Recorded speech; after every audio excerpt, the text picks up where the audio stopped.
You're not going to believe this. I wouldn't have either, if it hadn't happened to me. If you're watching this, then maybe you're looking for something real, something that doesn't feel scripted or exaggerated.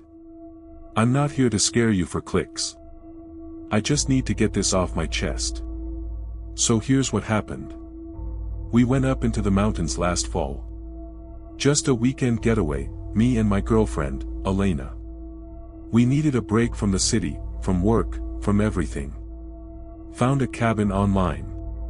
Cozy little place nestled deep in the pines, surrounded by nothing but forest and silence. It looked perfect in the photos. Rustic, wooden, with a stone chimney and a view of the valley below. Private. Quiet. Exactly what we wanted. The drive took about 5 hours.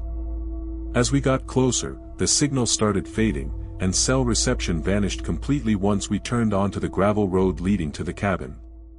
No neighbors. No lights. Just trees and shadows. When we arrived, the place was colder inside than expected. The owner had said the heating would be on, but it wasn't. Still, we made do. Lit a fire in the hearth, unpacked our bags, and settled in. That first night was peaceful. We drank wine, talked, laughed. Watched the flames dance behind the glass.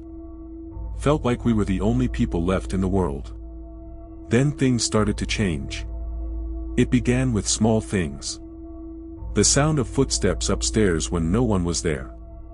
At first, I thought it was the floorboards settling, or maybe the wind creaking through the beams. But they kept happening. Always at night. Always after midnight. And always above us, even though there was no second floor. The cabin was a single-level structure. Elena heard them too. She'd wake me up, whispering, "Did you hear that?" I'd nod, heart already racing. The next morning, we checked the attic hatch. Locked from the inside. Dusty. No signs of tampering. Then came the whispers. Not loud. Not clear. Just faint murmurs under the pillow, or drifting through the hallway late at night when we were both wide awake and staring at the ceiling. We didn't tell each other everything we heard, at least not at first. We didn't want to admit how scared we were getting. One night, I woke up to find Elena standing by the window. She was fully dressed, eyes wide, staring out into the dark. "Who are you talking to?" I asked her. She didn't answer. Just stood there, motionless. I walked over and touched her shoulder. Her skin was ice cold. She blinked suddenly, like waking from a trance, and turned to me. "I don't remember getting up," she said. That was the moment I knew something was wrong. Something beyond logic or explanation. The worst part? We weren't alone. And I mean that literally. On the third day, we found the journal. It was tucked beneath the bed in a hollow space between the floorboards. Old leather-bound thing, pages yellowed and brittle. Handwritten in shaky script.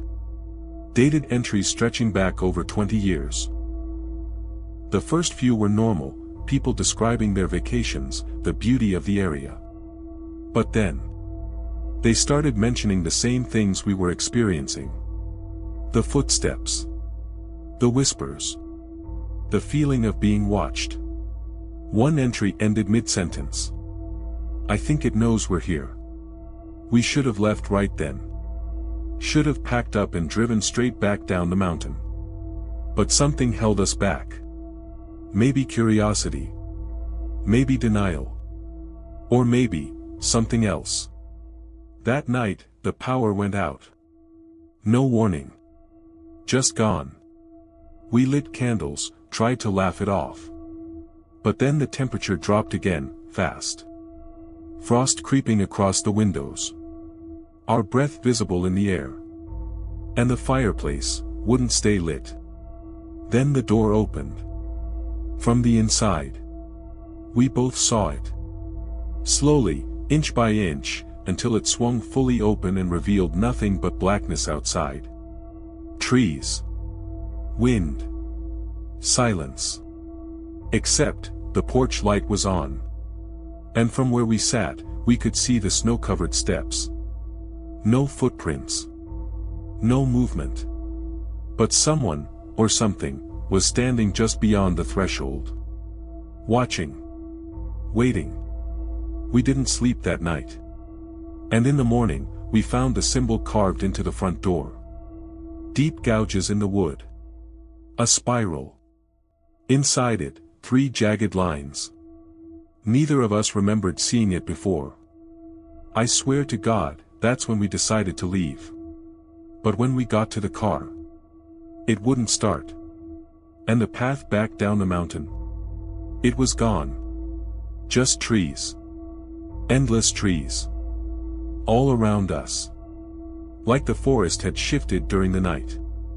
We were trapped. And whatever was in that cabin with us wasn't done yet. We were trapped. No signal, no road back down the mountain, and a car that wouldn't start. The forest around us was silent in a way I'd never experienced before, like even the wind had stopped to listen. Elena and I didn't speak much that morning. We were both too shaken. She kept looking at the door, at that strange symbol carved into the wood. I tried scraping it off with my keys, but it was deep, too deep for any normal tool. It felt like whoever, or whatever, had made it wanted it to be seen. Back inside the cabin, we searched every corner for answers. Maybe there was something we missed. Anything. But the place felt heavier now, more oppressive. Like it was aware of our fear. Like it was feeding on it. That's when we found the second journal. It was hidden behind a loose board in the wall near the fireplace. This one was newer than the first, maybe only a few years old.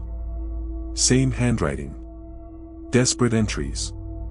The last one was dated just 3 months ago. I thought we were alone. I thought we could leave. I was wrong. It doesn't let you go. The entry ended with coordinates written in shaky letters. GPS coordinates.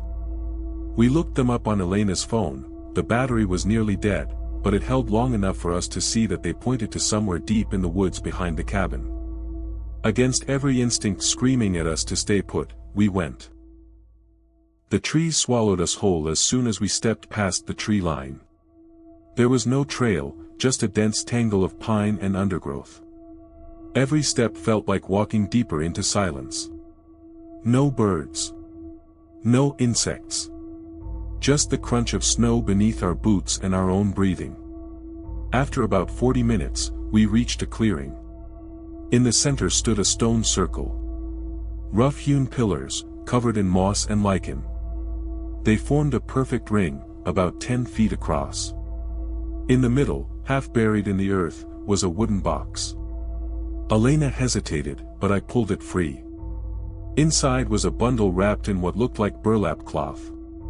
When I unwrapped it, my stomach turned. It was a child's shoe. Small. Worn.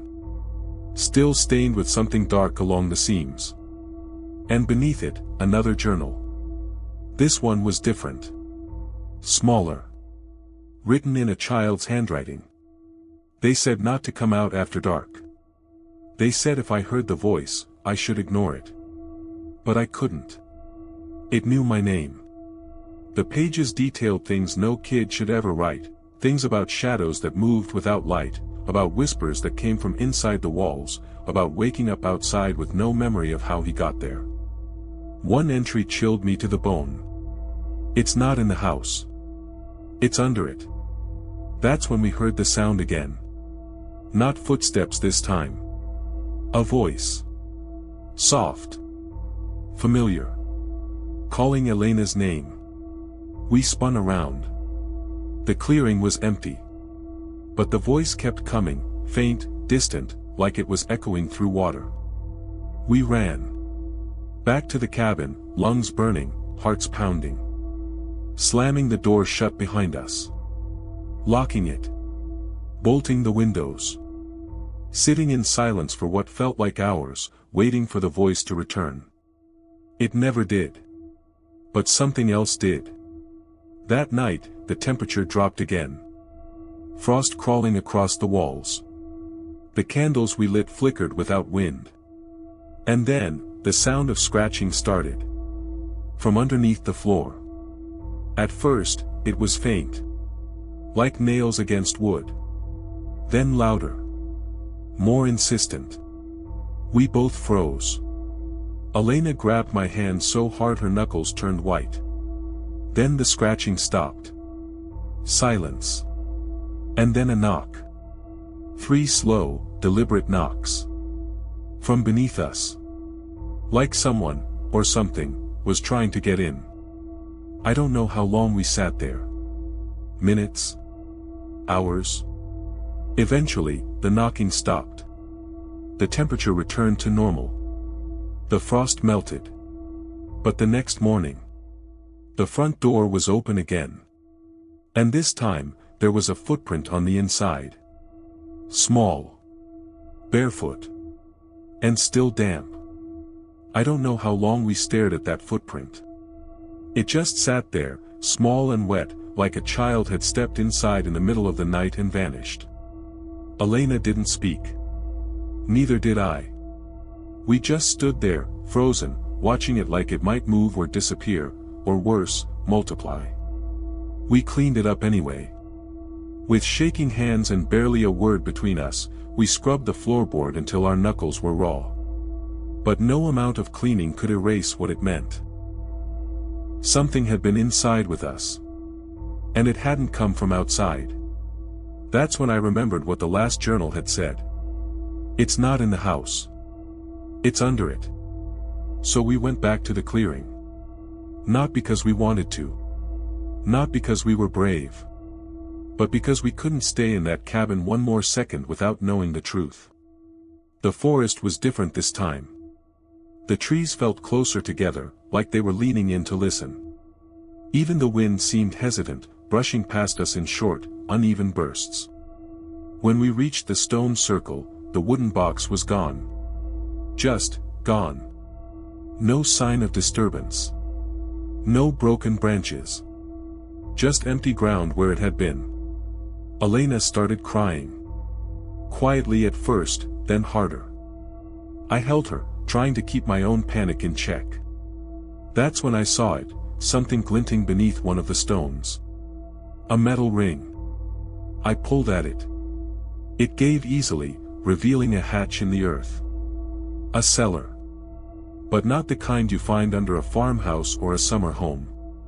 This one opened into darkness so thick it looked unnatural, like the air itself was swallowing the light. We didn't want to go down. But we did. The ladder was rusted but solid. Each rung groaned under our weight as we descended. At the bottom, the space opened up into a dirt-floored chamber, damp and cold.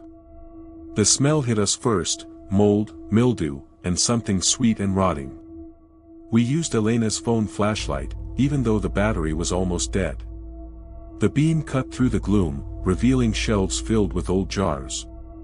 Glass eyes floating in liquid. Dried herbs. Feathers. Small bones. Ritual stuff.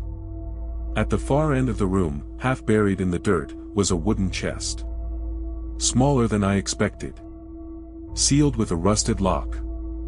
I pried it open with a piece of rebar from the wall. Inside were more journals. Dozens of them. Different handwritings. Different dates. Some decades old. One from just last year. Each one told the same story. People who came to the cabin. People who heard the voices. People who never left. One journal belonged to a man named Daniel. He wrote about bringing his family here 15 years ago. His son, Michael, started sleepwalking. Talking to someone no one else could hear. Then he disappeared. Daniel wrote. He said it called him by name. Said it knew him. Said it had always known him. I tried to stop him. God help me, I tried.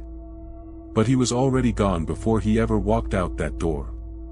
Another entry, written in shaky handwriting, read. There is no ghost. There is no spirit. It's something older. Something buried. It waits. It listens. And if you stay long enough, it learns your voice. Elena dropped the journal. It learned mine, she whispered. She wasn't wrong. Because right then, the flashlight died. Total darkness. And in the silence, we heard it again. Not footsteps. Not whispers. This time, it was our voices. Talking. Arguing. Laughing. Only it wasn't us. It was coming from behind us. From the tunnel. From the walls. From everywhere and nowhere. We ran. Up the ladder. Through the trees. Back to the cabin. Slamming the door behind us like that would stop whatever was following. But it didn't need doors. That night, Elena didn't sleep. She sat in the corner of the room, staring at the floor, whispering things I couldn't understand. Her eyes were glassy, distant. I asked her what she was doing. She looked up. I'm trying to forget my name. That's when I knew. It had taken her. Maybe not all at once. Maybe not completely. But enough. The next morning, she was gone. Just like the others. Her phone. Her jacket. Her boots. All still there. But she wasn't. The door was closed. Locked from the inside. Except for one thing. The symbol on the front door. It was gone. Scraped clean. As if it had never been there. I stayed one more night. I don't know why. Maybe I thought she'd come back. Maybe I hoped I'd hear her voice again.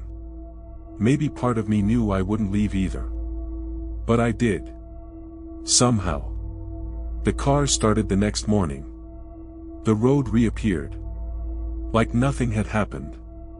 But something had. Something is. Because every night since I got back, I hear her voice. Sometimes calling my name. Sometimes singing lullabies.